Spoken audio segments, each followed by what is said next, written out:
première course qu'on n'a pas atteint les objectifs que nous avions fixés pour la saison. On travaille très, très durement dans l'équipe pour améliorer la voiture.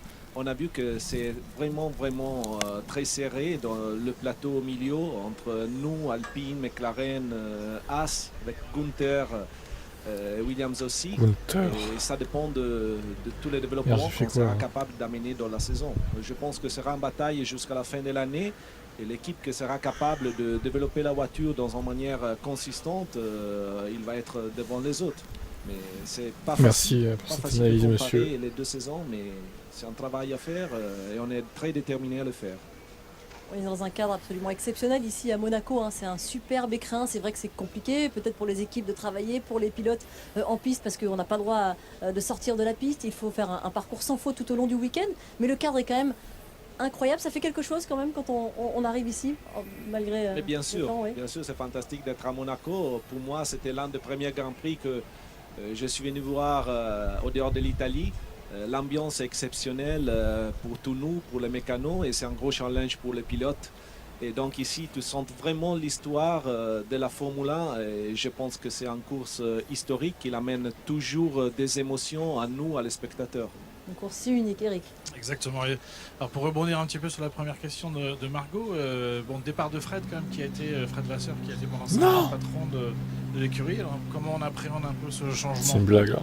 C'est sûr que Fred, c'était très important pour l'équipe Sauber. Quand on a repris en 2017 le management de Sauber, on a commencé un travail de développement de l'écurie pour l'amener à différents niveaux. Et Fred, c'était vraiment le boss, la personne qu'il a dirigé le développement de l'équipe. Donc après lui, il a laissé un héritage important que c'est à nous de continuer. Moi, personnellement, j'ai appris énormément de Fred. C'est une personne que j'estime énormément en F1 au niveau personnel, pas seulement comme un professionnel. C'est sûr que maintenant, on a un nouveau chapitre avec une personne que j'estime aussi comme Andreas Seidel. On a tous les instruments pour faire bien, mais c'est à nous de faire le travail et de continuer cette il retourne, lui, le voisin. Ça fait 10 jours qu'il a tourné. Sur le long temps qu'il va mener nous en 2026 comme en équipe constructeur. Donc. Très bien. Merci beaucoup, merci Alessandro. Merci, on a vu Gunther il y a quelques instants arriver déjà dans la voie des stands. On va vous libérer également. Laissez-moi saluer Loïc Duval là-bas et Julien, votre studio, mais surtout Loïc, que je me souviens en 2007, on a fait des essais ensemble en GP2 circuit pour Ricard. C'est un pilote que j'aimerais avoir dans mon équipe pour cette année là-bas. Donc, salut Loïc et j'espère de te voir bientôt. Merci Alessandro, à très bientôt. On se voit de toute façon dans le paddock. Ouais, merci à vous. Merci beaucoup Alessandro. On vous laisse rejoindre la voie des stands et on va vous retrouver justement Pauline et Loïc dans cette voie des stands. Ben oui, un petit coucou, ça fait plaisir Loïc, on est dans cette voie des stands. Effectivement, vous l'avez dit, hein, Margot, c'est un week-end unique, un week-end à part. Alors là, la voie des stands, c'est un peu vidé Loïc, mais il y avait énormément de monde déjà il y a quelques minutes pour un vendredi après-midi. Il n'est pas comme les 21 autres week-ends, ce week-end ici à Monaco. Non, on sait que c'est toujours un petit peu chargé à Monaco, il y a toujours beaucoup de monde et c'est tout petit, mais c'est vrai que cette année, on sent qu'il y a de l'engouement, il y a vraiment beaucoup de monde. On n'est que vendredi et juste avant, la pit lane était vraiment complètement blindée. Donc, en effet, énormément d'attentes sur ce Grand Prix. Et vous le voyez, Max Verstappen est déjà en train de préparer sa séance. C'est un week-end spécial pour un grand nombre de pilotes, et notamment Max Verstappen qui vit ici, tout comme George Russell aussi. Écoutez-les. You have an appreciation of what it takes to host a Formula One race and seeing the work starting in March, I think it was, and how much it takes to build all the grandstands, put all the barriers in. But this is what this city and country lives for. You know, this is what Formula One's about, what Monaco's about is the race, and it's exciting to be here and nice to be sleeping in my own bed. Pour moi, c'est l'adrénaline, le risque et puis surtout le challenge d'aller chercher la limite sur un circuit pareil. C'est extrêmement compliqué de pouvoir être confortable à la limite à des millimètres des rails partout et de pouvoir aller chercher le meilleur tour possible en qualif, surtout parce qu'on sait que ça fait 80% de la course. I think as a junior driver, you always grew up watching Monaco, you know, and the race itself is just so unique that it has a lot of history, a lot of tradition. So yeah, I think we are all fans of the sport. So as a driver, it's it's a very special one. Tous les pilotes rêvent de gagner à Monaco. Sergio Pérez l'a fait l'année dernière. Max Verstappen l'a fait en 2021. Loïc, c'est l'homme à battre. Il est là dans son garage. C'est la voiture à battre parce qu'il a été en démonstration à Miami, parce qu'il est le leader du championnat du monde. Et on l'a senti ce matin avec son 6e chrono. Tendu, très tendu. Tendu, Max. Oui, on l'a pas forcément senti comme un champion du monde en Salut, puissance Inferno, c'était toujours pas réglé ton souci, c'est con. C'est vrai que c'est l'équipe à battre, ils sont au-dessus du lot. Bizarre ce bug Mais on là, voit qu'ils t'arrives travaillent pas encore sur les avec voitures. Alors, ton numéro à se mettre en place. Tu reçois pas le SMS, c'est ça? Travailler aussi tard avant une séance, Bizarre. mais pourquoi ils ont travaillé? Parce que ça s'est pas bien passé cette première séance d'essai. Les deux pilotes étaient mécontents, on l'a vu très Moi, quand j'avais activé mon compte, il n'y avait pas eu de problème. J'ai reçu le SMS, tu vois. Lewis Hamilton, il y avait des sautes d'humeur, on a vu des gestes dans la voiture. C'était voilà, pas une bonne séance d'essai pour lui, et c'est étonnant quand on est champion du monde de voir autant de tension, mais ça montre que Monaco, ça reste toujours un peu spécial. Il est casqué, Max Verstappen, il va repartir au travail, il n'a cessé de Il dit que ton numéro n'est pas valide. Ce matin, Max Verstappen, on lui a demandé un peu plus tôt. Est-ce qu'il n'aurait pas déjà été utilisé ton numéro sur Twitch? Ici à Monaco. Sans que ce soit toi forcément, je sais pas, je dis ça comme ça, mais... Parce que Twitch ça existe depuis un moment quand même. And we know that on Sunday you can't pass because the cars are too big and the stacks are too short. But yeah, luckily we only have, let's say, one track like that. Normally on other tracks, at least you have a chance to pass. So hopefully they will have a good week. Alors il n'a pas mentionné son coéquipier, Sergio Pérez, Max Verstappen. Pourtant, ça pourrait lui plaire. Il a gagné ici l'année dernière. 5 de ses victoires sur 6 sont sur des tracés urbains pour Sergio Pérez. Ça peut être un des clients. C'est un client incontestable. Il ne mentionne pas Pérez. Après, encore une fois, il a souvent gagné, souvent été aux avant-postes sur les circuits. Étonnant. Un très bon début de saison comme l'année dernière. Il ne faut pas qu'il s'écroule maintenant. Mais Monaco fait partie de ces petits endroits où il aime performer. Sergio Pérez, 4e temps ce matin, c'était un petit peu compliqué. On va voir ce qui va se passer dans cette deuxième séance. On se dirige vers chez Ferrari, donc pour celui qui a le plus de pression. Finalement ici, c'est Charles Leclerc parce qu'il est monégasque, parce qu'il est ici à la maison et parce qu'il a toujours été maudit ici. Quand c'était pas la stratégie, c'était des problèmes mécaniques, ça ne lui a jamais réussi pour l'instant, Monaco. Oui, c'est dur, Monaco t'as essayé avec un autre numéro, celui de tes parents, je sais pas, ton frère, tes sœurs, performante et ta tante, cette année peut-être toute la planète. Que les années précédentes, ils sont encore capables essaye de le numéro de n'importe qui, un passant, tu lui demandes son numéro. Et vous pouvez mesurer un petit peu la pression qu'il y a sur les épaules de Charles Leclerc, parce que rien que devant son box, évidemment, c'est là où il y a le plus de monde, le plus de photographes, le plus de caméras. On a demandé, Laurent Dupin a demandé à Charles Leclerc si toutes ces frustrations étaient dans sa tête au moment d'aborder ce nouveau week-end en principauté. Non, après oui, c'est sûr que j'aurais aimé gagner 2 fois à Monaco, ça aurait été plus cool, mais bon, je vais essayer de faire en sorte que ça marche cette année. L'année dernière, on n'avait pas fait le bon choix niveau stratégie. Charles. Il y avait eu pas mal d'autres trucs aussi pendant la course qui n'avaient pas son frère s'est craché en qualif. Comme ça, il dit, je ne crois pas en la malchance. Et il faut juste qu'on fasse tout parfaitement bien ce week-end. T'en penses quoi de l'update de Mercedes? Laurent Dupin, vous êtes également avec nous. On l'a vu ce matin, plusieurs pilotes qui ont caressé les rails, voire même beaucoup plus. C'est trop tôt pour dire quoi que ce soit. À la faute, on le dit et on le répète, Laurent, ici plus qu'ailleurs, on n'a pas le droit à l'erreur. Et déjà des conséquences, un pilote qui n'a pas fait d'erreur, Sargent, un pilote qui a fait une erreur, Albon, la voiture du Thaïlandais est encore en cours de réparation chez Williams. Il n'y a pas la carrosserie à l'arrière, il n'y a pas le fond plat, la suspension n'est pas complètement fixée. Albon va sûrement rater les premières minutes de cette deuxième séance d'essai libre. On va revoir en image ce qu'il faut faire, comme par exemple Carlos Sainz, regardez cette image au ralenti, qui flirte, qui touche le rail d'entrée dans le deuxième S de la piscine. Carlos. Et sans conséquence, c'est ça qu'il faut faire à Monaco.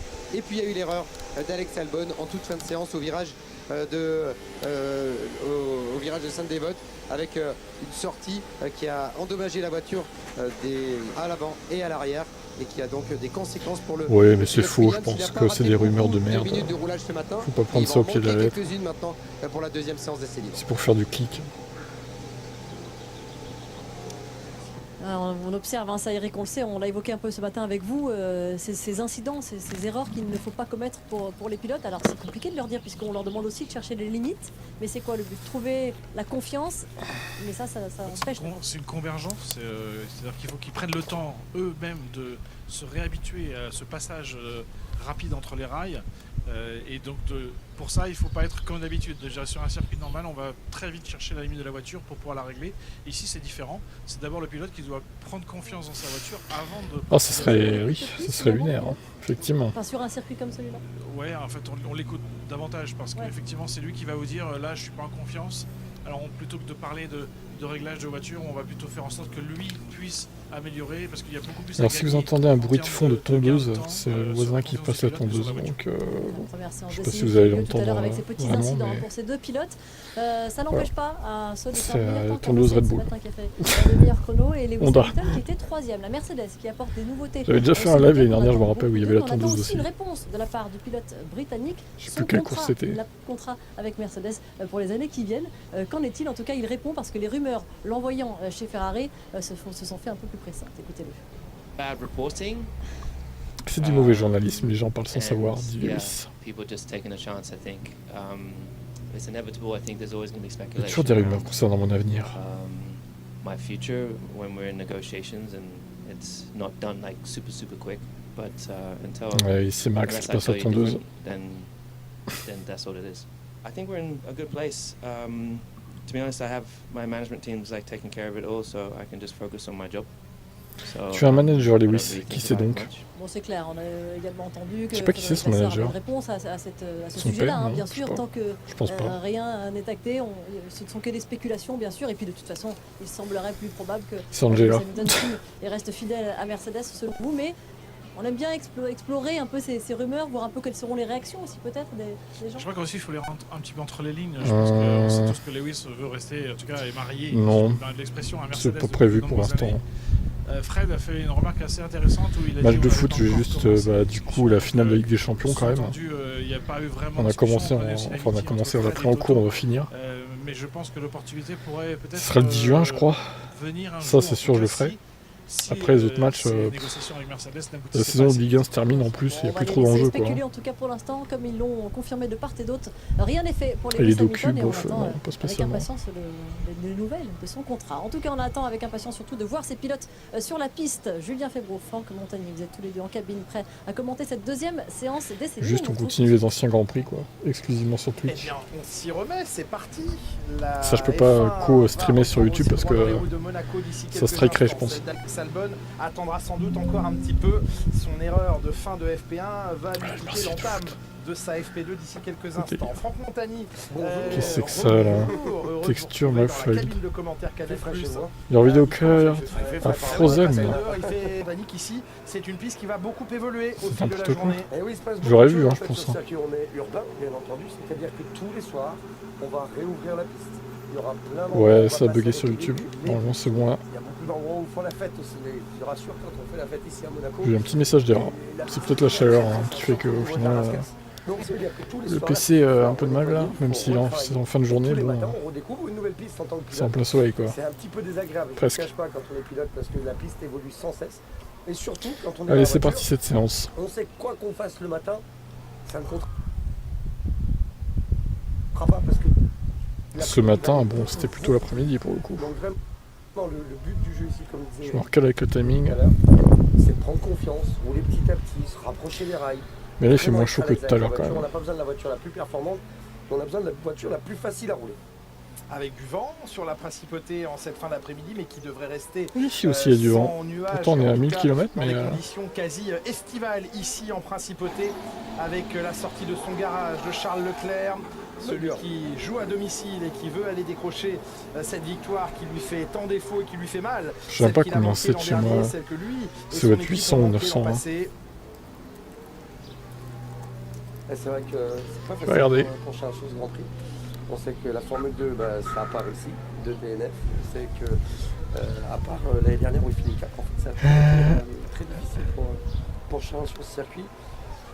Peut-être que ça sera l'année de tous les records pour lui. On sait qu'il est bien sur le circuit, il est bien sur les circuits. 1200 Il a envie de faire les choses bien. Il est quoi? C'est loin. Eh ben, on a un petit sursaut de... 1200, c'est énorme. On va dire, et ça d'envie supplémentaire. Oh la vache, je pensais pas que c'était autant. Attention, parce que son frère, Arthur, tout à l'heure, a placardé la voiture. Putain, dis donc. Faut être motivé quand même. Exactement.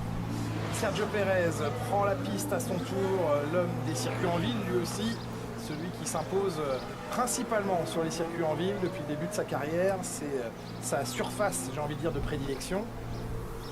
Il est aux aguets, question de Horner. 1200, putain, en passant par le Mans Tour. Parce que c'est très particulier la configuration.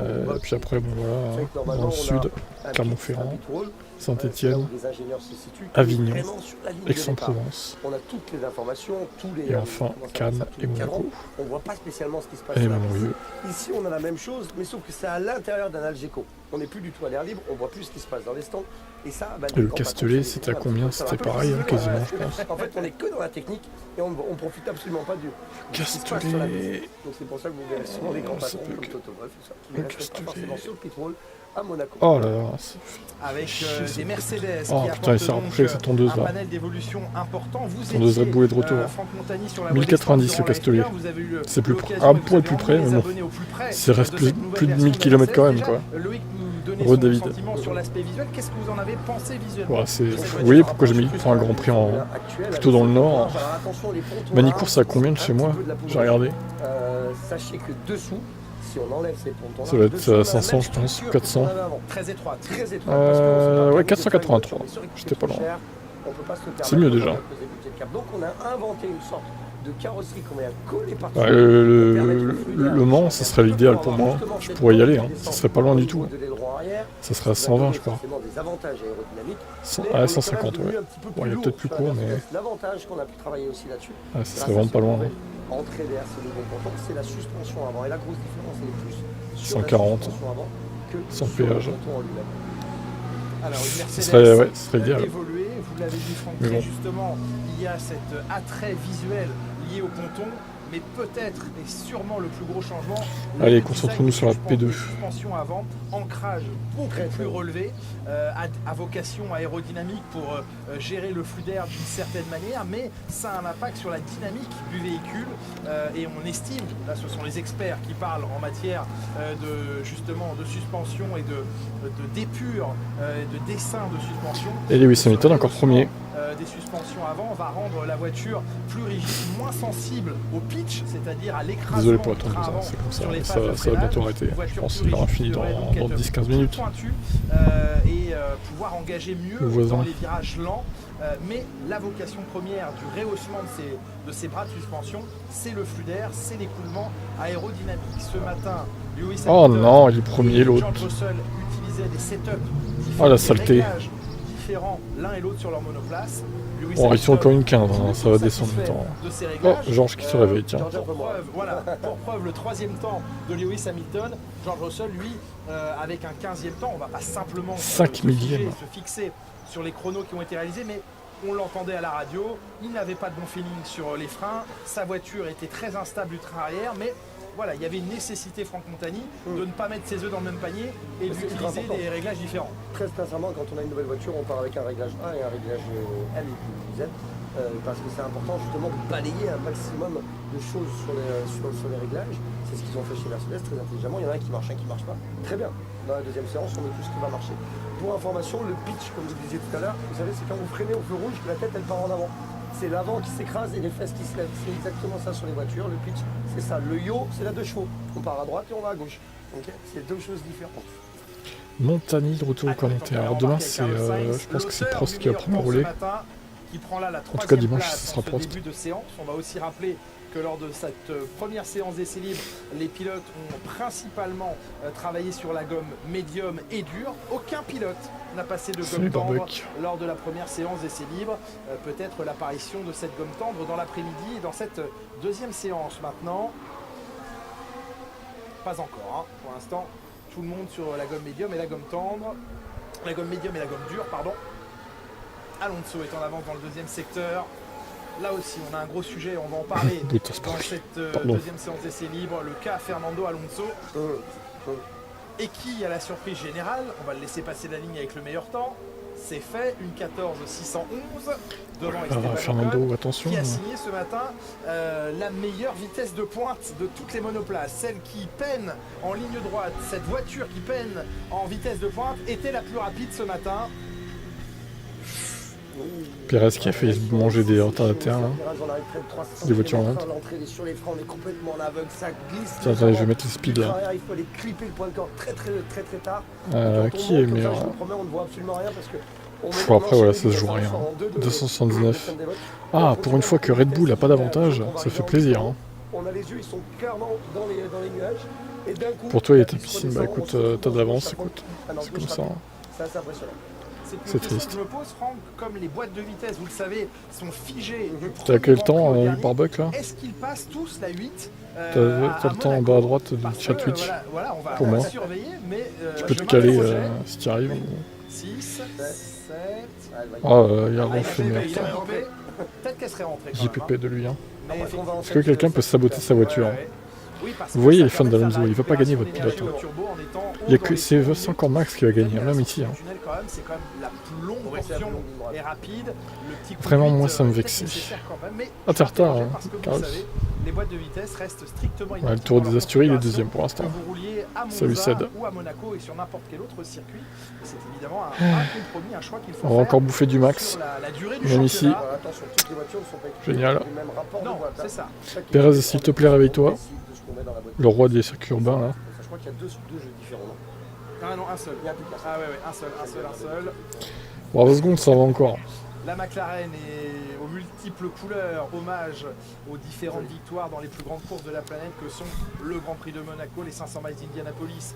Ah oui, il y en a marre. Hein. Ce week-end sur les antennes de Canal+. Avec même toi qui es fan d'Alonso, tu dis qu'il y en a marre de lui. Demain soir, la parade des pilotes à Indianapolis dès 18h. On va s'allier contre Max, notre ennemi. L'ennemi de mon ennemi et mon ami. Antoine Arlot. Et puis bien sûr, la course mythique des 500 miles d'Indianapolis, dimanche soir à 18h20, à ne pas rater deux Français. Bah tant pis, t'auras un peu de retard, après c'est que des essais on s'en fout au pire. Et oui, ça se voit qu'ils sont en difficulté, Max est premier avec 6 dixièmes d'avance. Bah ils étaient en difficulté tout à l'heure, mais pas là quoi. Ils sont en médium, Aurel. Salut Mickaël. Ouais, les améliorations sont là, mais ça se voit pas trop. En même temps, c'est Monaco, quoi.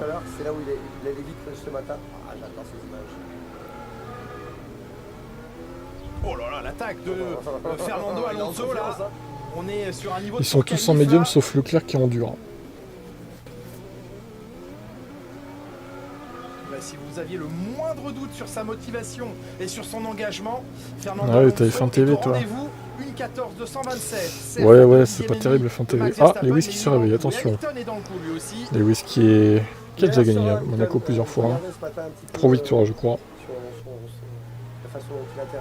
C'est pas le meilleur, mais Monaco, mais je crois que c'est Senna qui a fait plus de victoires. Et premier. Pour 1 millième. Il est là, le petit millième qui suffit à... Oh là là, c'est incroyable. 1 millième, quoi. 1 millième. Non, pas le petit Lewis, le petit millième. Le grand Lewis, avec 1 millième d'avance sur Max Verstappen et Fernando Alonso. Ben voilà, une triplette de champion du monde aux 3 premières places. Bah, si ça fait ça au qualif, moi je dis arrêtez tout. Hein. Entre équipiers, ça c'est ballot. Oh, ils se sont gênés les Ferrari. C'est ballot, pardon. Ouais, t'as vu, la McLaren n'est pas terrible. Hein. Ouais, mais là, les deux qui non, mais sont imaginez ce crash de Ferrari, quoi. N'importe où d'ailleurs. Mais là, non, ça aurait été très mauvais. 6 victoires, c'est incroyable. Oui. Oh, dis donc, vous êtes d'humeur taquine ou... Bon, on a eu chaud chez Ferrari. Oh, et l'autre qui améliore. Toujours. Infernal ce pilote. Pour ce 6e rendez-vous de la saison à Monaco. On est chez Ferrari. Bien justement, écoutez Laurent Mekies, le directeur de... Sergio, s'il te plaît, donne-nous un peu de suspense. Ou sabote la Q3 comme tu sais si bien le faire. Demain, au pire. Allez, une grosse dizaine de minutes. Crache-toi leur pied en tête, quoi. Pour nous, c'est une séance qui s'est passée de façon assez... D'ailleurs, ils ont dit la FIA qui vérifiera demain s'il n'y a pas de magouille. À mon avis, s'il y en a un qui a refait comme l'année dernière, il va se faire pénaliser cette fois. Tout notre temps sur la piste, vous avez vu rester très peu dans le garage. C'est avant tout ici une question de confiance. Il faut leur laisser le temps. Vous êtes des clowns Ferrari. Ils sont pas crachés, ça va, mais... Donc voilà, on est dans cette phase-là. Après, ça joue est bon, logiquement, oui, logiquement. Heureux, Daniel. Ce qui est important, c'est de leur donner les bonnes sensations et de pouvoir développer sur ces sensations-là et ensuite aller extraire un peu plus de temps autour. Ça, c'est ce que vous allez voir en FP2 probablement.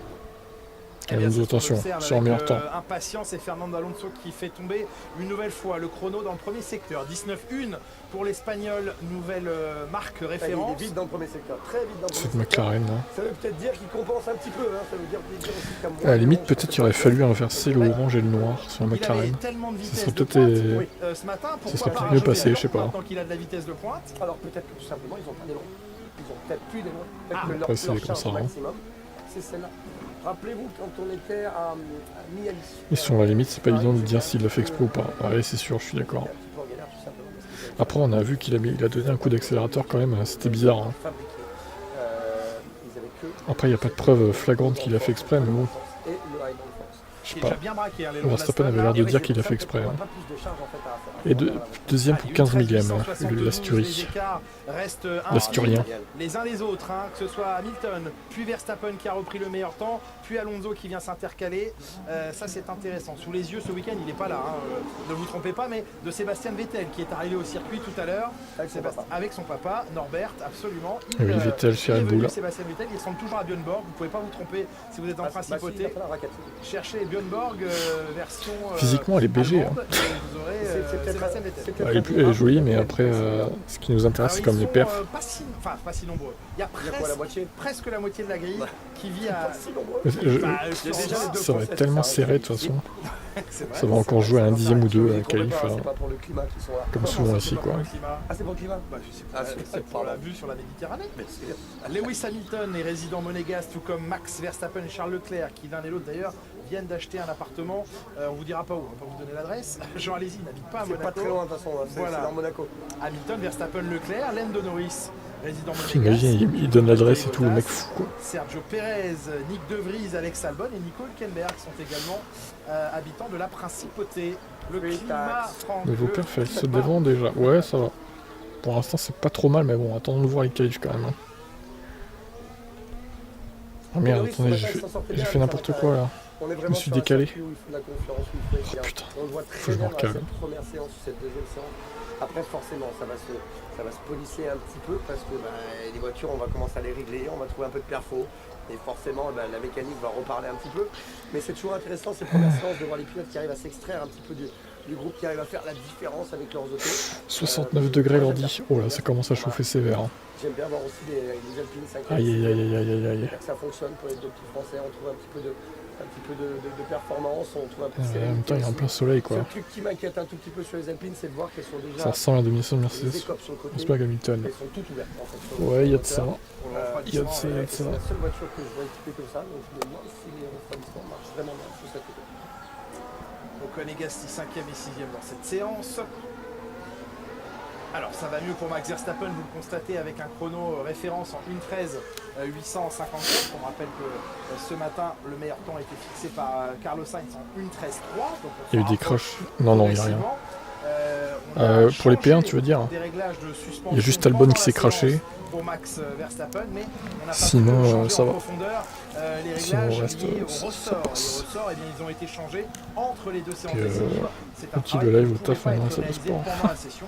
On a d'ailleurs entendu l'ingénieur de Max Verstappen lui dire qu'il allait devoir, entre guillemets, survivre avec ses réglages pendant la FP1. Je suis obligé de survivre P5. Bah oui, c'est ça. Pour moi. En tout cas, voilà, on a changé les ressorts. Un truc à dire, les pontons, rien de spécial, hein. On va voir si ça marche surtout. Ressort changé donc voilà, pour Max Verstappen pendant la pause. On avait sous-estimé, on a été honnête chez Red Bull, quelqu'un me confiait chez eux qu'ils avaient sous-estimé les bosses cette année à Monaco qui sont plus importantes que l'année dernière et la voiture était bien un petit peu hors fenêtre de fonctionnement lié à ces bosses. On l'a vu. C'est dommage qu'avec la voiture ça devait être au moins 4 équipes. J'ai cru vraiment une fois dans un virage, fin de séance 2020 ou 2021 2020 il n'y a pas eu trop de spectacle quand même. Hein. Et sur la sortie qui passe tellement près du mur, toujours les roues braquées. Mais oui, c'est vrai qu'il y a une réglementation un peu ratée à cause de ça. C'est pas ce qui était prévu quoi. Allez, premier quart d'heure de séance C'est déjà dépassé. c'est un peu décevant. Loïc Duval pour vous retrouver dans la voie des stands, au plus près de la Au voiture. final, on a une équipe qui domine et les autres qui essaient de Oui, suivre, c'est mais le bon, Mercedes qui a l'air de, compliqué comme quoi. le disait Franck un petit peu avant, de bien fonctionner, en tout cas de plaire à Lewis Hamilton pour le moment. Et puis on voulait vous montrer quand même toutes ces nouveautés, un maximum de nouveautés qui sont arrivées. Mais vous vous souvenez de ces fameux pontons qu'on pouvait avoir qui étaient plus des jupes et qui étaient très proches de la coque. Là on est parti sur quelque chose de beaucoup plus conventionnel. On sait qu'on en parle depuis quelques mois maintenant. Ça n'a pas fonctionné, l'option c'est qu'on avait dommage. auparavant. Donc là quelque chose d'un petit peu plus classique. Donc voilà, vous avez ce ponton beaucoup plus bombé. Leclerc est Et très maintenant vous décevant. avez un flux d'air aussi qui est beaucoup plus présent sur le fond plat. Donc il va charger beaucoup Pour plus l'instant, il est en dur, la là. voiture au niveau du fond plat et sur la partie arrière. On a aussi changé un petit peu le flux pour aller sur cet aileron arrière qui est énorme ici à Monaco. On a besoin de beaucoup de charge aéro. Voilà, pour le moment en tout cas, même si c'est Monaco et que c'est très atypique, ça a l'air de fonctionner. Les Mercedes sont dans un rythme assez correct. C'est correct, effectivement, même si Mercedes attend de pouvoir pleinement comprendre, exploiter, développer ses réglages autour de ce nouveau package à partir de Barcelone. Grand Prix d'Espagne, dès le week-end prochain, sur les antennes de Canal+. Et oui, le fait d'avoir remonté énormément cette suspension d'avant, en fait, va permettre d'engouffrer un maximum d'air sur ce front plat. Ici, on n'a pas la vitesse nécessaire pour pouvoir vraiment charger ce front plat. Leclerc va gagner ce week-end selon Daniel, au roi des pronos, donc faisons-lui confiance, on va pronostiquer Leclerc gagnant du On coup. va pas l'engouffrer de la même façon. Mais cette suspension avant, elle va permettre d'abord de mieux absorber les bosses, mais surtout de donner plus d'air au fond plat et d'avoir moins de traînée, donc une meilleure vitesse en ligne droite. On attend Barcelone. D'ailleurs, pour les nouveaux qui sont là, je vais vous donner l'un des pronos. Avec les deux courbes quasiment C'est à fond, gratuit. l'avant-dernière et le Pour vous dernier inscrire. virage, ça devrait porter. Ça ferme demain avant les qualifs. Vous pouvez pronostiquer jusqu'à demain avant les qualifs. C'est gratuit. Hein. Avec avantage dans les portions maintenant les plus rapides pour Max Verstappen. Si vous inscrivez, votre email va dans les spams en général. Pensez à vérifier. Et ça, on l'a mesuré ce matin également sur les acquisitions GPS. C'est pas Monaco qui va nous dire si c'est mieux ou pas. Non, c'est sûr. Était redoutable Au Gérald. sur les phases de freinage, très stable sur les phases de freinage, et ça se mesure encore sur la petite carte du circuit qu'on avait il y a quelques instants à l'écran. Carlos qui faisait du bon boulot ce matin, qui était plutôt facile. J'ai vu 2-3 replays vraiment où il va vraiment s'appuyer sur les murs.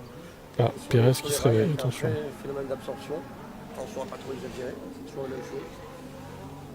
Il est un peu plus vite que Charles pour l'instant. Il est un peu plus en forme, un peu plus en confiance, surtout avec la voiture.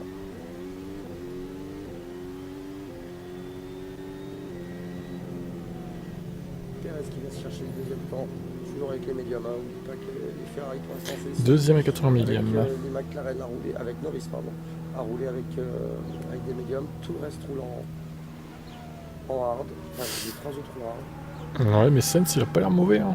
À surveiller Sainz quand même.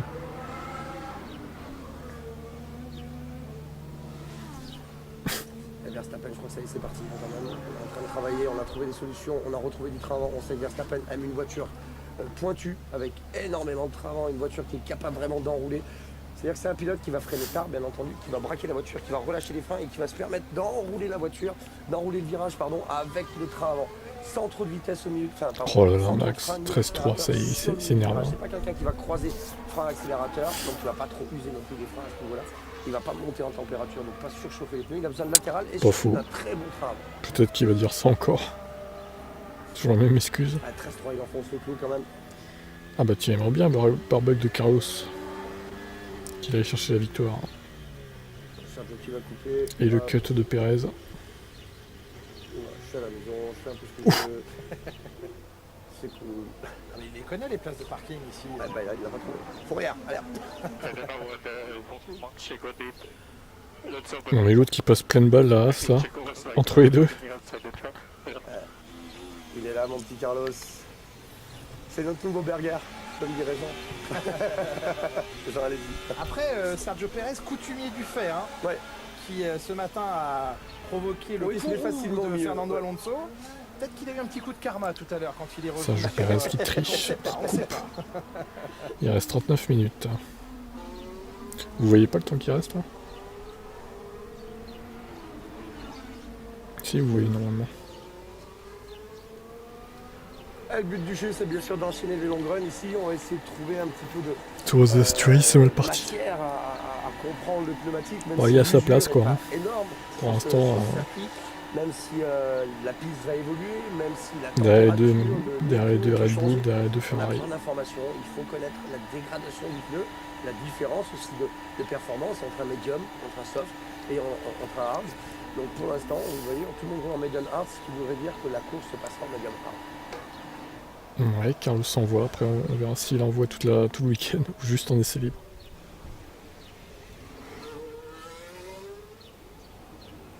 Alors que l'on surveille toujours le parcours de Fernando Alonso dans cette première moitié de session, il est passé en soft. Ouais, il est en soft. Ah bon, faites-moi confiance. Bon, toujours, oh là. Oh là, je vais pas l'embrouiller. Oh bon, surtout pas, mais oui, il est en soft, évidemment qu'il est en soft. Regardez, là, ça va tomber, les amis. On annonce quoi, une 12?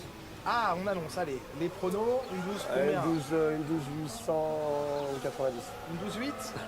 Allez, je vous le fais une 12-5, très énervé. Très gourmand. Très énervé, on va voir. Et Loïc Duval, vous le mettez en combien, le Fernando Alonso qui part en pneu tendre? Ouais, de 12-2. 12-2. 12-2, oh là là. Je dirais 12-6, moi. La gourmandise et la surenchère. Voyons, il y a déjà 2 dixièmes d'avance à la fin du premier secteur. Une 12-8, vous?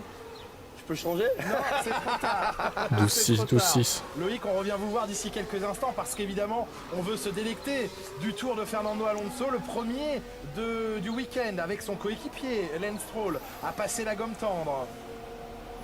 Moi j'aimerais Hamilton, Pérez pour le championnat et Leclerc. Un podium pour Leclerc quand même. Ça va vous donner tellement d'avantages au départ. Ça va vous donner un tel grip au start que si vous êtes en première ligne par exemple sur l'extérieur, il ne faut pas hésiter, il faut partir avec détente, il faut passer. Il attaque fort en tendre. Les secteurs s'allument en violet. Des améliorations conséquentes. Tu espères que Leclerc ne va pas se cracher comme son frère. En tout cas, espérons. La alors, va être j'ai dit 12-6. Oh, 12-7. Bravo Franck. Non, Franck Montagnier qui est plus proche. Fernando Alonso, une demi-seconde devant Max Verstappen au passage à la gomme tendre.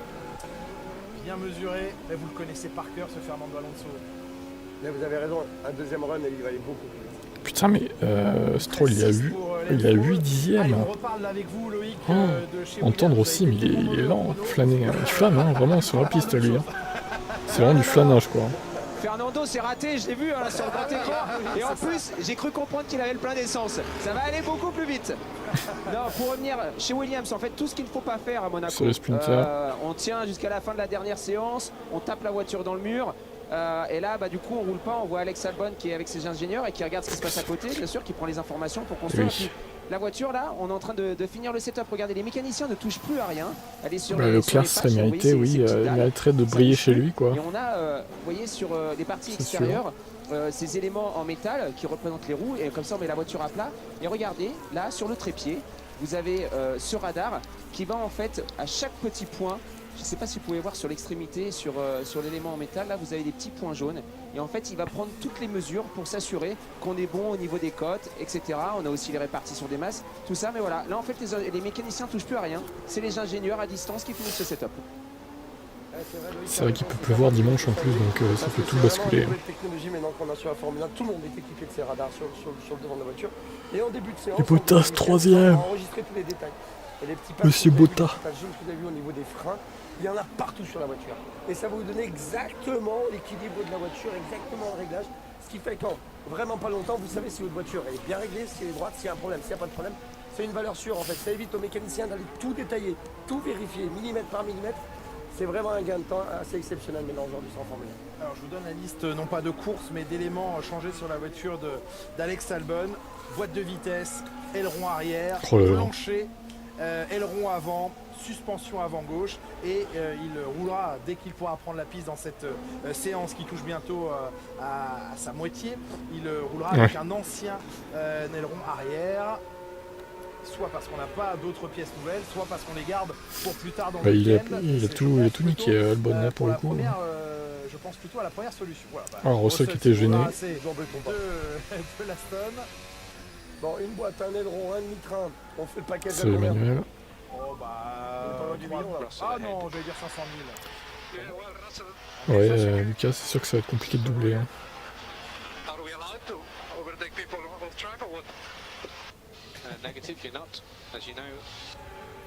Oui, Alonso qui rappelle le règlement, lui qui voulait rester dans la trajectoire et au ralenti ce matin, et bien là il dit on a le droit là de dépasser en dehors de la piste. Son ingénieur dit non, on n'a pas le droit, on n'est pas autorisé. Bon, c'est un petit appel à la FIA, voilà, les radios sont écoutées, vous le savez, sont entendues. Bah c'est triste, hein, franchement. Mais j'y peux rien malheureusement. C'est YouTube qui gère. Et qui ça après tu sais que je suis en live tout le temps quoi. Jaune dans le premier secteur mais qui a très rapidement été retiré. T'as mis la cloche qui est sur les pas de Fernando Alonso. On est vite passé au pneu tendre, hein. Vous avez vu qu'en début de séance, on a passé les gommes pour avoir une petite idée quand même de la dégradation. C'est un circuit qui est court donc on peut tout de suite enchaîner beaucoup de tours. On a une quinzaine de tours quasiment pour tous les pilotes affichés. Donc ça veut dire qu'on a déjà une petite idée de la dégradation de chaque pneu. Et puis tout de suite on part sur les gommes tendres parce qu'on veut voir ce que ça donne en termes de performance. Il faut placer la voiture sur les premières lignes de la grille si on veut un bon résultat, sinon c'est quasiment course perdue.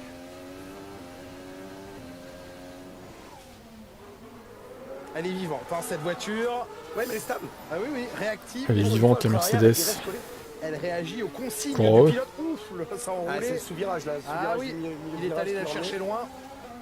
Alonso qui améliore sa propre marque dans le deuxième secteur. Hamilton qui va franchir la ligne avec un quatrième. Elle est vivante, mais pas tant que ça. Hein. Un petit peu moins performant qu'il le souhaitait. La rascasse qui a pris du temps. Ils sont tous en tendre sauf Verstappen et Perez.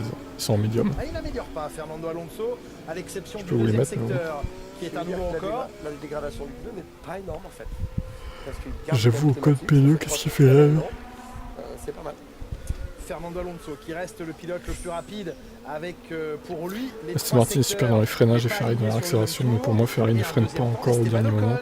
Le jeu sent bien. Esteban Ocon à un peu moins de 4 dixièmes de Fernando Alonso. J'espère qu'on joue pas trop avec l'essence chez Alpine. C'était souvent leur défaut l'année dernière d'aller mettre une séance numéro 2. Les Red Bull elles sont au stand avant d'arriver. Sois pas si pressé de les voir. Et on espérait beaucoup et derrière ça repartait. C'est qui Bottas et Flâné? Mais je pense que le... À ton avis? C'est pas la façon de travailler donc il n'y a aucune raison. Bottas c'est Bottas et Flâné c'est Stroll. Parce qu'il y a le traducteur qui s'est mis en route là. Stroll il flâne sur la piste. Il se promène. C'est pour ça qu'il a 6 dixièmes d'Alonso. Vous oubliez, si jamais Salut, vous deviez oublier le sens du circuit. Ici c'est vrai que c'est un circuit tellement atypique. Alors il est très court et je crois que c'est Max Verstappen ce matin en interview qui disait c'est un circuit qui demande beaucoup d'énergie. Et Sainz. Parce qu'une fois qu'on rentre dans la piscine, gauche, vous voyez juste à droite, à côté des bateaux, à partir de ce moment-là, vous êtes quasiment... donne le sourire, ouais. Tellement droite, gauche. Moi, moyen quand même. Posez le pied sur la rascasse. Ils sont à 6 dixièmes hein, quand même. Ça lui a bien servi Carlos Sainz et à la Monaco, flèche du GPS. Il signe le meilleur temps, l'Espagnol, une 12,569. Très belle amélioration de la part de Carlos Sainz. Bon, Franck, ça vous aurait bien servi les petites flèches à l'époque pour le premier virage. J'avais pas fait de tour rapide et puis j'avais pas roulé. Ah bah voilà. N'empêche que j'étais vite dans le premier virage. Ah bah je ne sais pas, vous avez le record de ce premier virage. Vous l'avez aussi redessiné. Moi j'attends de voir les qualifs avant de me prononcer sur la W14. Dans l'esprit. Pour l'instant c'est un peu flou. Avec vous dans la voie des stands des évolutions chez Aston Martin. Jamais Franck, jamais. Oui, écoutez, Aston Martin, encore une fois, on est à Monaco. Hein. Qui dit Monaco dit charge aéro maximum. Donc là, vous voyez, ça c'est l'aileron qu'on avait auparavant, qu'on pouvait avoir à Miami. On voit bien là sur cette partie-là, sur la dernière partie haute. Vous voyez à peu près l'épaisseur de cette lame avant. Et regardez là sur l'option Monaco, on peut voir là, vous avez beaucoup plus de charge.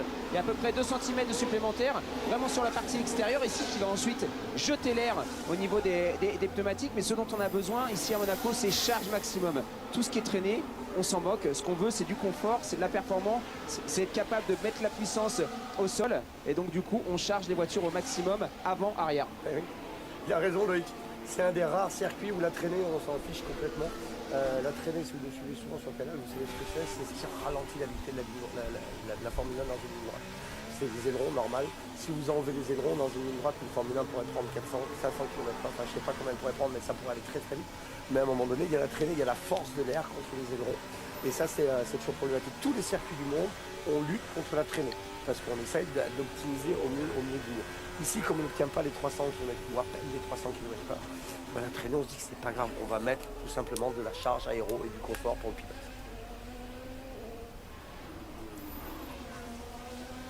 que vous connaissez le record absolu de vitesse d'une Formule 1? Je viens de le voir sur votre écran, donc j'ai envie de vous dire oui. Eh ben dites-le nous. 397,360 km/h. Eh oui, 397 km/h sur le lac salé de Bonneville. C'est une Honda. Ah oui, je pense qu'il était bien à fond là. Je pense qu'il était bien à fond, plus vite. Sur le lac salé de Bonneville, mais alors là, il y a quasiment plus d'aileron arrière sur la voiture. Ça, c'était évidemment. Sachant que sur la circuit, on prend déjà 350 km/h. Oui, Monza, il a pris que 40 km/h. C'est un vieux record qu'il a de 2006. On peut peut-être s'arranger pour essayer que vous le battiez, Franck. Quand vous voulez. J'ai un vieux casque qui traîne dans le garage. Charles Leclerc qui pourrait, c'est vrai, être le premier pilote depuis Ayrton Senna à signer 3 pole positions consécutives. Ayrton Senna en avait signé en son temps 4 des pole positions consécutivement. Charles Leclerc, lui, eh bien, il est le tenant des pole positions ici à 2 reprises l'an dernier et en 2021. Ayrton Senna, lui, les avait alignés entre 1988 et 1991. Ding, ding, ding. Je suis là. Verstappen is back. En tout cas, dans le premier secteur, il est de retour. 18-9. Jacques n'est pas là, non. Il est en pleine dépression post-licenciement. Regardez bien le volant parce que c'est rare de voir autant d'angles sur un volant. On n'a pas la même. Non, mais sa femme est encore enceinte, donc à mon avis, il doit être auprès d'elle. Le mec va avoir son 6e gosse hein, quand même. C'est peut-être un peu indécent là.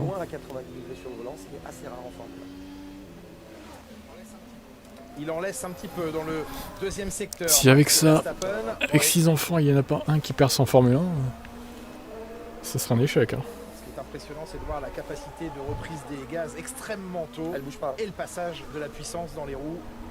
Ouais, c'est une grosse force de la Red Bull ça aujourd'hui. Ou au moins Sport Auto, pas forcément en Formule 1. Mais... s'asseoir sur ses fesses, qu'elle puisse vraiment poser toute la traction.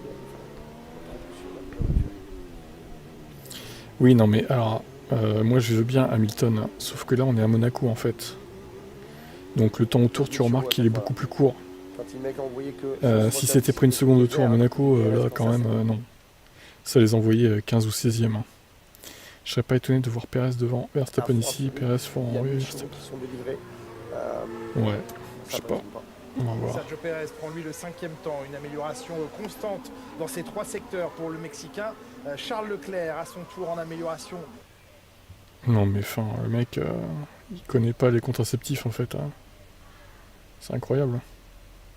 Il veut faire une équipe de foot en fait. En 10-0 hein. Dans le premier secteur, c'est pas mal. Pas 10e du record.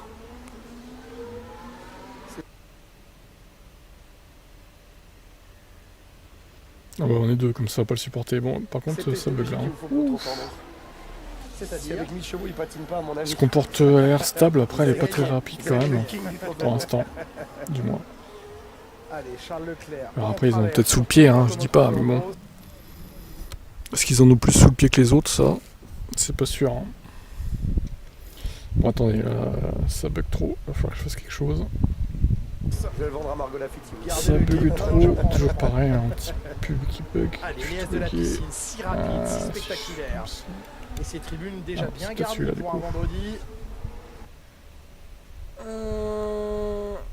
Ouais, je crois que c'est bon là. Ça va plus bugger. Trafic, tout le monde s'écarte. Alonso, encore dans le premier secteur. Il y a déjà une équipe de basket en plus. Il est en train de remettre tout le monde d'accord. Où il a été obligé de. Prochain objectif, équipe de foot. Lewis Hamilton. Le temps est meilleur, mais la position reste Alonso deuxième. que l'on lui connaissait jusqu'ici. 4e. Alonso, il a du monde devant. Ça roule pour les qualifs là. Hein. Oui. Et en fait, on va faire ça tout le temps. Hein. Dès qu'on aura une caméra embarquée, j'ai l'impression qu'on sera obligé de faire. On va trembler. Oh bah oui là. C'est pas, il n'y a pas trop de suspense. Hein. Là, il faut un effort de tous les pilotes. Et Monza, je t'en parle même pas. Putain, Monza. Oh. Les mecs, ils vont mettre 30 secondes au 3e, quoi. Vous savez dans votre tête que le pilote devant vous voire plus, ça se trouve. va forcément s'écarter, mais vous pouvez pas vous empêcher de penser que s'il a peut-être pas été prévenu, s'il ne regarde pas la radio, s'il ne regarde pas dans le miroir, etc., ça peut faire un crash absolument dingue. Chiche. Alors il y a toujours ce petit côté dans la tête du pilote qui veut se dire j'ai envie de prouver que je vais vite. Donc le temps il est bon parce que sur votre dash, sur votre écran, vous voyez que vous êtes en amélioration, vous voyez que vous êtes en train de faire claquer un temps. Et puis en même temps de se dire ouais mais j'ai. Et ça c'est un meilleur temps. volant. Lewis Hamilton n'avait pas vu jaillir derrière lui la Ferrari. Oui, Lewis qui gêne les Ferrari, scandale, pilote. Avec ta chance, tu Vous avez vu, il enlève une main, il vient ça la serait placer dommage. dessus pour Il n'y a pas besoin continuer, de ça. pour finir le braquage. Il est allé mordre dans Mirabeau au maximum. Le livreur. Flâner, c'est le nouveau pilote Aston Martin qui remplace Stroll du coup. Je peux vous faire croire n'importe quoi. Non, c'est Stroll parce que le traducteur s'est mis en route. Donc il traduit Stroll par Flâner en fait. Leclerc est repassé dans la voie des stands.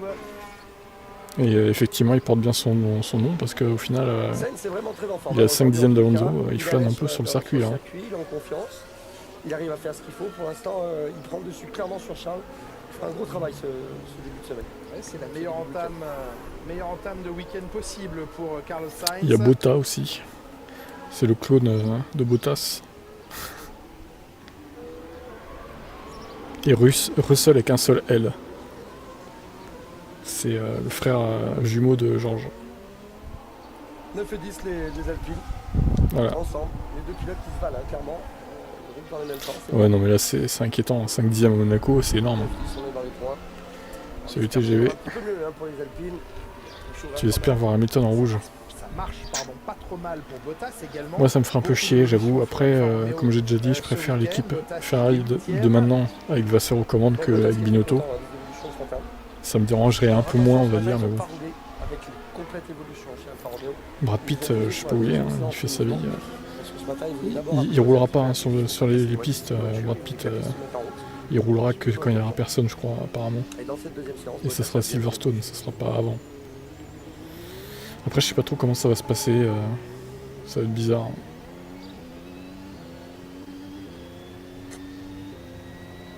Ouais, juste pour parler.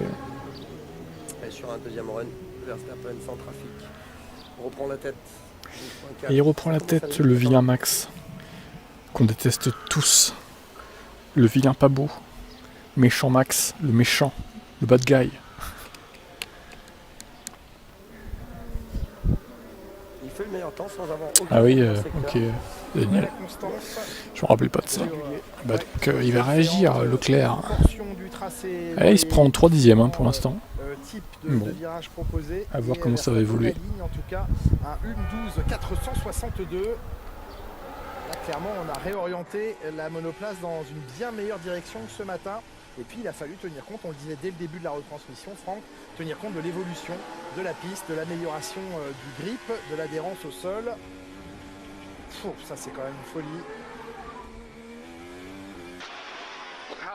I'm speechless with these guys. Me too. Ouais, je reste sans voix, sans mots devant ces gars. Il est mécontent, Fernando, mais il le sait mieux que personne. C'est Monaco. Lui qui a une telle expérience, lui qui connaît aujourd'hui une deuxième partie de carrière incroyable après, pour ce qui est une 20e année de présence en Formule 1. Il le sait qu'à Monaco, il faut aussi gérer sa frustration. Ce qui est rigolo à Monaco, c'est que quand on descend de la voiture, à chaque fois on se dit bon, je pense que mon temps, il est 3-4 dixièmes plus vite avec le trafic.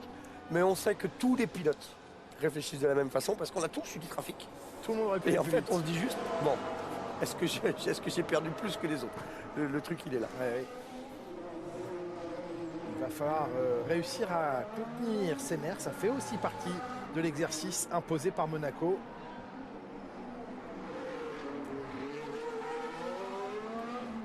Ce matin, vous parliez des commissaires au bord de la piste ici à Monaco. Et c'est vrai que je m'en suis encore aperçu hier, on travaillait autour du circuit pour faire des plateaux, etc. Il y avait la Formule 3 qui a roulé, il y a eu un crash.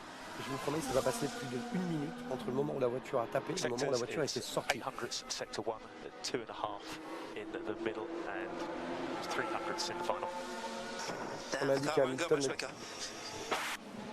On a dit qu'à Hamilton, la différence entre chaque secteur, ce qui perd dans le secteur 1, 2 et 3. Pour revenir sur les commissaires ici, c'est vrai que il y a énormément de respect de la part des pilotes envers ces commissaires parce que les gens se jettent vraiment littéralement sur les voitures, sortent, mais surtout c'est d'un professionnel, enfin un professionnalisme absolument dingue. C'est clairement au-dessus des autres circuits. Je pense que ça serait je sais qu'ils font beaucoup de stages pour les autres circuits, beaucoup de commissaires viennent ici en formation pour la formation. Tiens, t'as quel âge Xavnik pour être fan de Max? En général, ils sont jeunes. C'est très bon. D'ailleurs, mais là, on est vraiment dis-nous ton âge, ouais. Si tu veux, hein, évidemment, t'es pas obligé, mais c'est un petit sondage, comme ça, pour un peu si ce qu'on dit est vrai. Allez, le pauvre Kiat, il a vraiment cru qu'il pouvait traîner à Monaco, Stupida Alonso, le taureau va s'en sortir.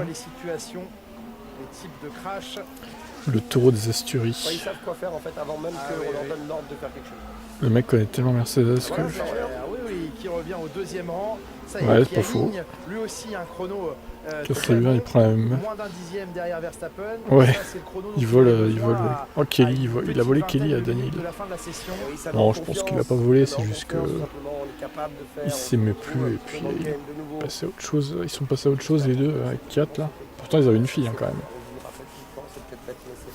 Est-ce que Max va faire des enfants avec Kelly? J'aimerais pas être à la place de Max, sa meuf. Putain, une pure michto le jour. C'est vrai que Kelly elle a pas l'air claire hein, quand même.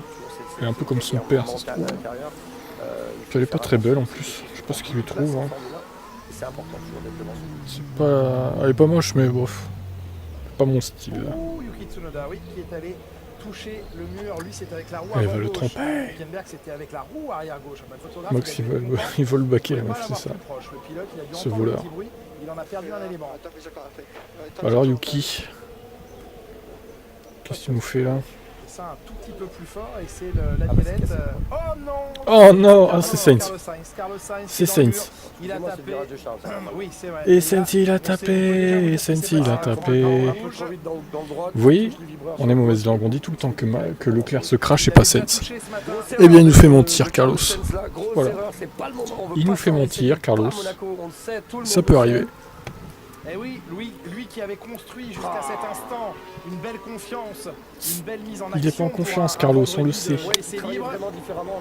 Il va nous dire ça tout à l'heure en conférence de presse. On peut déjà prédire qu'il I'm not in confidence with the car. Et qu'ensuite la voiture a dû, si ce n'est décoller, en tout cas... J'ai hâte de voir le crash, hein. Je vous montre dès que je peux. Il a potentiellement cassé la biellette aussi. On voit jusqu'où il a été tapé. Ah oui, il fait enrouler. Enculé de merde, Carlos. Il l'avait déjà touché ce matin. Qui a piqué à la fille des tribus champions du monde et raciste de Nelson Piquet. Le petit carton jaune. Précisons le raciste hein, quand même. Il a été condamné pour ça d'ailleurs. On le rappelle, 900 000 €. Dans le virage à droite, il clip le point de corde. Voilà, Dorateur, pourquoi. Alors, il je t'ai montré. trop fort le après. Parce que Sainz est nul. Il a fait exprès. Et puis il tape après les il a fait exprès de se cracher, tu penses? C'est peut-être un peu abusé, non? Je suis pas sûr qu'il fasse exprès, là. Ça sert à rien de faire exprès de se cracher, là, pour le coup. Tu penses qu'il prépare ses qualifs, peut-être? Ah bah oui, il a fait comme ce matin. Vous voyez tout de suite la direction en bas. Ah bah oui. Elle est pliée. Au secours, à moi, Tib. Ah, c'est dur d'être fan de Ferrari, hein, je comprends. Bon, Leclerc est deuxième, ça va. Il s'est pas craché encore. Encore. Oui, il présente évidemment ses excuses tout de suite à... Oui, peut-être qu'il répète pour les qualifs. Il fait sa répétition pour les qualifs. Il va faire ça demain, ça se trouve, quand il sera premier au qualif. C'est pas bon pour la confiance, ça. C'était parfait ce qu'il était en train de faire, Carlos. Ça se passait bien, ça roulait bien. Là, ça se termine là-dessus. C'est une déception, forcément. L'équipe va lui rappeler, comme aux enfants, il ne faut pas taper, on est à Monaco, chose qu'il sait parfaitement, donc ça va le frustrer. Ouais, effectivement, drapeau rouge, donc le temps d'évacuer sous les yeux de Joe Bauer et de Jean Alesi la monoplace de l'Espagnol. On va en profiter pour vous retrouver Loïc Duval côté piste derrière les... Jean Alesi, toujours dans les bons plans, hein. Toujours les bonnes places, hein, Jean. Il sait se placer lui. Hein. Alors, le pire moment, c'est avant la qualif. Là, on est vendredi soir, mais ça reste une chute dans la pente ascendante qui était son week-end jusqu'ici, Loïc. Oui, bah écoutez, je me faisais la même réflexion que vous, hein, qui êtes dans la cabine. Il est sous pression car Leclerc son siège, ouais, pas faux. Une belle préparation de Grand Prix, il était aux avant-postes. Bon, là, ça... Leclerc, il est quasiment assuré de rester, mais lui, j'avoue, il est sur la 7, hein, Sainz 6 s'il fait pas une meilleure saison 2023... C'est sûr qu'il va falloir travailler sur la voiture, s'assurer que demain... Que 2022, par exemple. Que ce qu'elle pouvait avoir aujourd'hui, puis attention, se remettre dedans. Alors, je pense qu'il a fait quand même beaucoup de tours, ils ont pas mal d'informations. J'imagine que ça devrait aller, mais c'est toujours un petit Bon, je pense que c'est un peu de tout, c'est le trafic, les réglages peut-être. Russell il est un peu derrière depuis le début, mais bon après, demain ça changera peut-être. Hein. Ils vont travailler dans la nuit, après c'est toujours comme ça. Hein.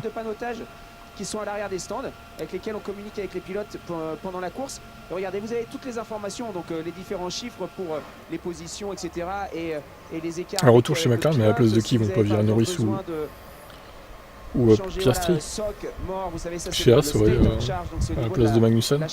Je pense qu'il coûterait un peu trop cher à Haas, mais bon, pourquoi pas. On peut communiquer en fait avec tout. Et ce serait la honte hein, pour éviter les chez Haas. Ça serait un peu gênant quoi. Tu passes de Ferrari à Haas quoi, la honte. Voilà, on peut parler avec putain, j'arrête pas de dire qu'il s'est flâné. C'est Stroll. C'est chaud ici.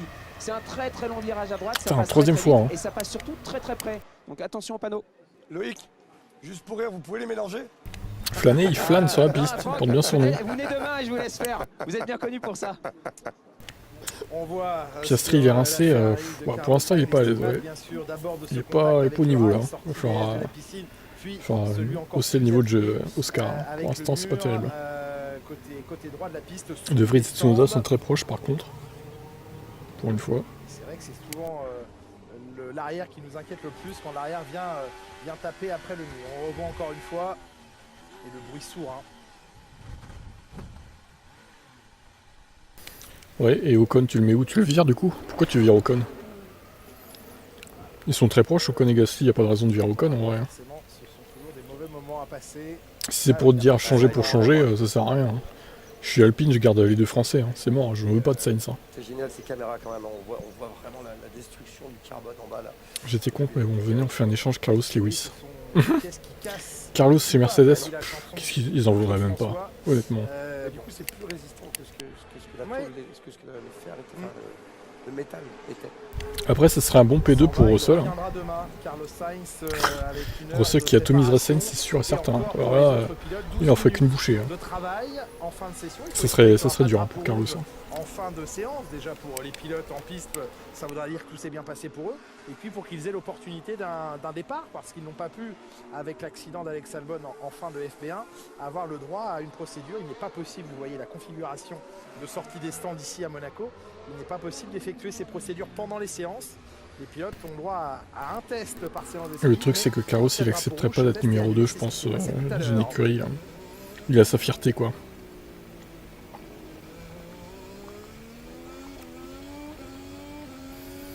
Ah bah toujours efficace, oui, ça, c'est des monstres.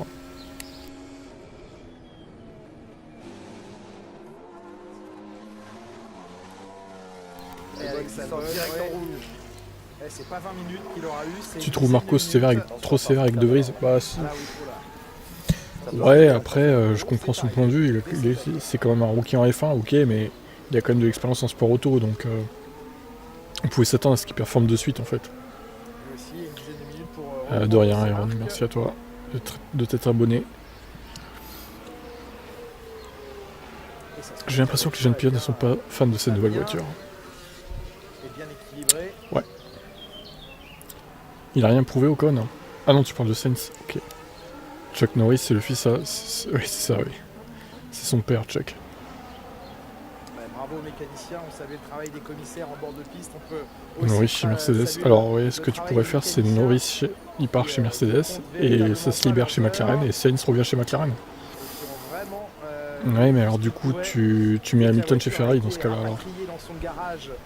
Ouais, ça pourrait se faire comme ça, ouais. Putain, mais toutes les semaines, Hamilton Junior, tu vas nous dire ça en fait. Il faut laisser les voitures 2020. Toutes les semaines, on y a droit, mais c'est le bingo quoi.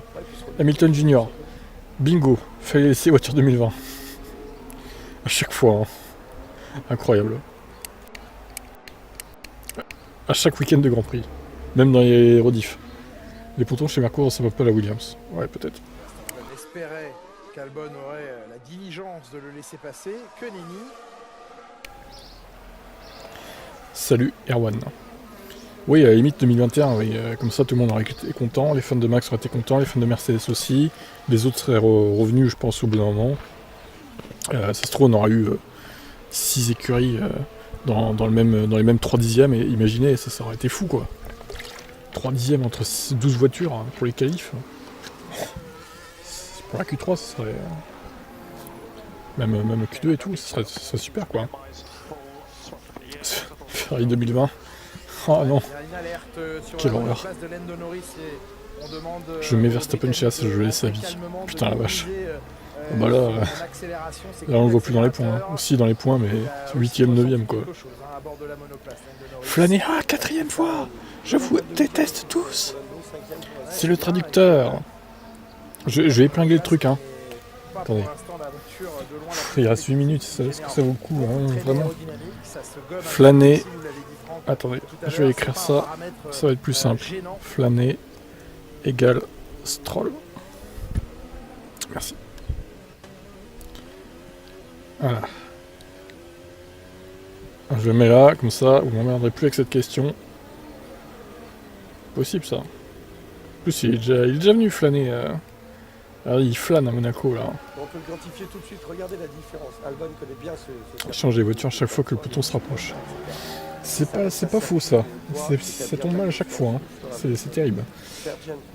Bon, après, pour leur défense, 2021 aurait déjà dû avoir lieu avec les nouvelles voitures.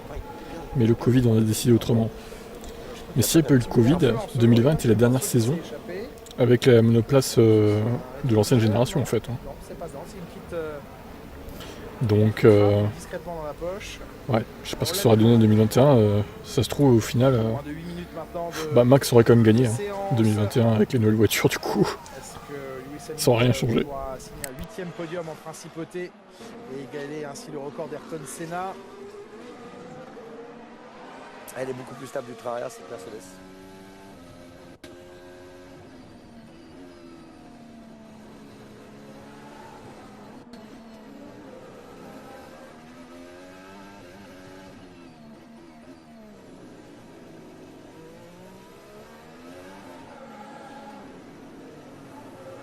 Toujours ces petites pastilles jaunes hein, que vous voyez, ça permet de mesurer la déformation exactement de l'aileron arrière comme de l'aileron avant par rapport à des petits caplins parce qu'en Formule 1 c'est des petits malins.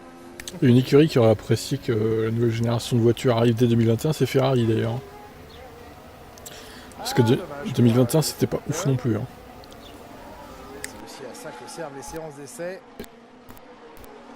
C'était mieux que 2020 évidemment. C'était pas la folie. On a des vues aériennes hélicoptères sur Monaco. Ouais. Ce qui nous offre ce Mercure roulant en oui. extraordinaire de la principauté.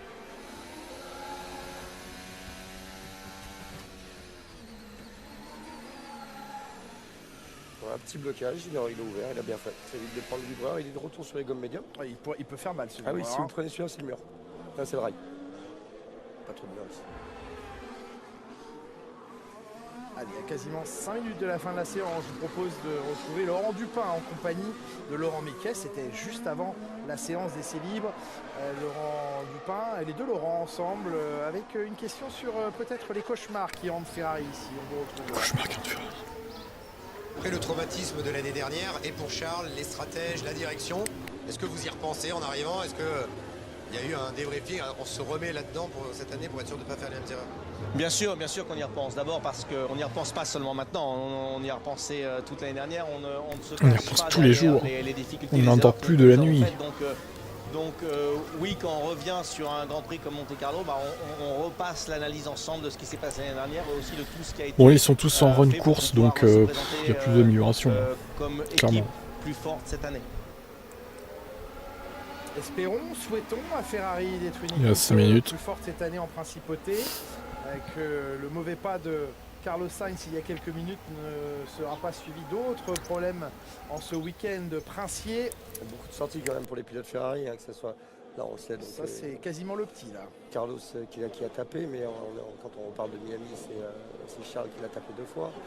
Ça fait beaucoup d'argent qui est sorti, il y a un budget de cap, tout l'argent qui va dans ces réparations. Tu penses que Charles va se planter en Q3? Bah, c'est possible. Hein. Casser la voiture, vous ne développez pas la voiture. C'est possible. Hein. C'est gênant. Et puis quand on est à ce niveau-là, on attend de ces pilotes qu'ils soient plus. Et ça se trouve, il y aura une enquête sur lui comme quoi il a triché. Après, il y a 2 choses. Hein. Non, je sais pas. S'ils pouvaient éviter de se planter, ce serait pas mal quand même. Même pour l'équipe, ils doivent en avoir marre de réparer les dégâts et tout quoi. Il y a un budget de cap, on rappelle hein, quand même. Donc bon, c'est jamais très bien de se planter quoi.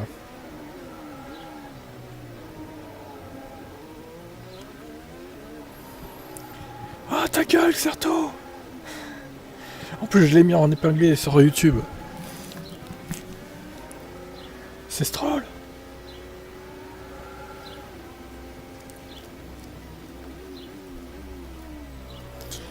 Pas de pluie ici, peut-être dimanche.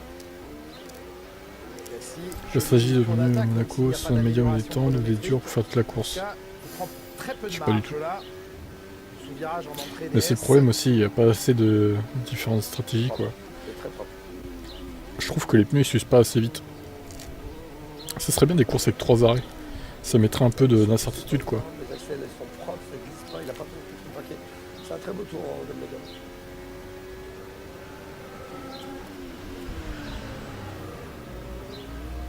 Parce que les courses à un arrêt c'est chiant en général, ça aide pas au spectacle hein, vraiment. Au moins ils peuvent se foirer dans les stands, ils peuvent faire des petites erreurs de stratégie etc. quoi. Ça peut foutre un peu le bordel. Hein. Et un arrêt bon, c'est limité. Hein.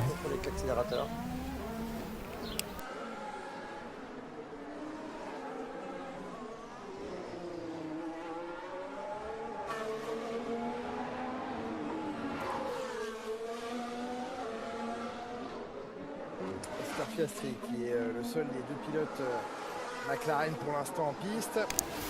Et puis oui, je suis d'accord, faudrait essayer de refaire le refueling. Voir ce que ça pourrait donner, ouais. Au moins une saison, voire. C'est le cas de Nick De Vries et de Logan Sargent également, qui découvrent le tracé monégasque avec la voiture Rennes, la Formule 1. 2 minutes dans cette session. Et c'est une vraie différence. Hein. C'est une vraie. Ah ouais, le step et la marche elle est élevée.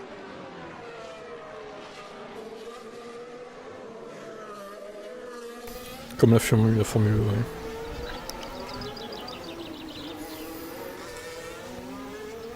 Ouais, la Formule 1 c'est de la gestion un peu trop poussée, ouais, c'est un peu abusé d'ailleurs.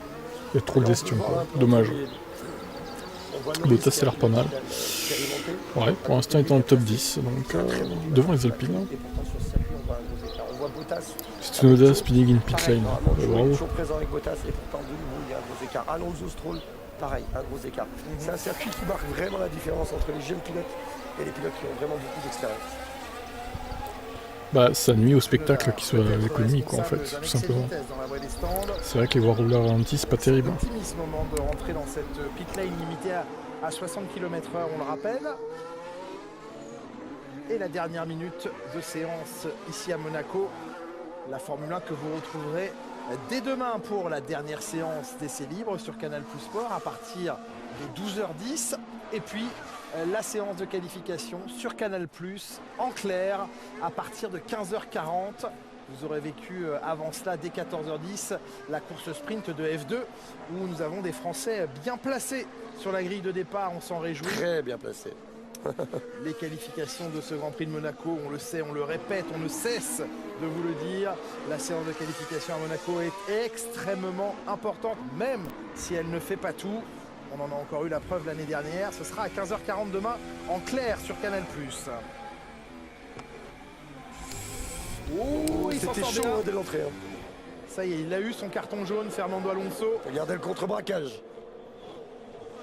Et il est long, il est long. Ouais, elle a mis du temps à revenir, la F1 de Fernando Alonso. IndyCar c'est à fond, ouais. C'est une bonne chose qu'elle soit c'est sûr. Oui. Petite accélération cardiaque pour Fernando Alonso. Là aussi c'est la tête, j'ai l'impression. La bonne nouvelle c'est qu'on a Putain, Pérez il a 5 dixièmes. Oh, c'est beaucoup quand même. Hein. Deux Ferrari en 2 dixièmes. Putain, Pérez de toute façon à chaque fois il commence mal ses week-ends. En général c'est compliqué quoi. Avec 21 tours sur les pneus, c'est pas mal. Si seulement il y avait 2 Pérez chez Red Bull, ça nous donnerait de l'espoir pour la suite. Le drapeau à damier vient d'être brandi, les pilotes vont passer un à un sur la ligne. Possibilité pour eux dans quelques instants d'effectuer un départ, mais également test de la nouvelle procédure. Double drapeau jaune. Bon, en tout cas, 12.4, ça se rapproche quand même de la poule l'année dernière. C'était en 11.3. À Monaco, les pilotes seront tenus de donc, à mon avis, ils vont l'atteindre. Hein. Et donc, une certaine vitesse très réduite sous double drapeau jaune. Vous voyez d'ailleurs l'affichage du Yellow Flag secteur 3. C'est une procédure d'entraînement. Toutes les écuries bon, allez, sur ce, je vais vous laisser là. Je vous dis à demain. Un peu, ouais, vers midi, je pense. Pour les essais 3. Dans un secteur très précis. Et les qualifs à 16h apparemment. Eh bien, respecter ce delta de temps et ce chronomètre. Allez, je vous dis à demain. Bonne fin de journée. Ciao. Dans la zone spécifiquement concernée par l'accident. Là, en l'occurrence, c'est une simulation, bien sûr, mais on vérifie que sur les volants, notamment, tout le monde reçoit les bonnes informations.